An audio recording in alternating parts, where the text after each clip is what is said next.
उरण मतदारसंघाचे आमदार महेश बालदी यांच्या आई गंगादेवी बालदी यांचे नुकतेच निधन झाले।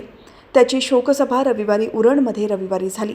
या सभेला राज्याचे वनमंत्री गणेश नाईक, माजी खासदार लोकनेते रामशेठ ठाकूर, माजी खासदार संजीव नाईक आणि आमदार प्रशांत ठाकूर यांनी भेट देऊन श्रद्धांजली वाहिली।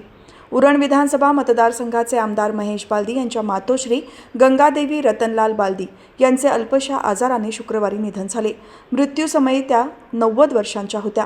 त्यांची शोकसभा बोरी उरण रोड येथील UES स्कूलमध्ये रविवारी झाली।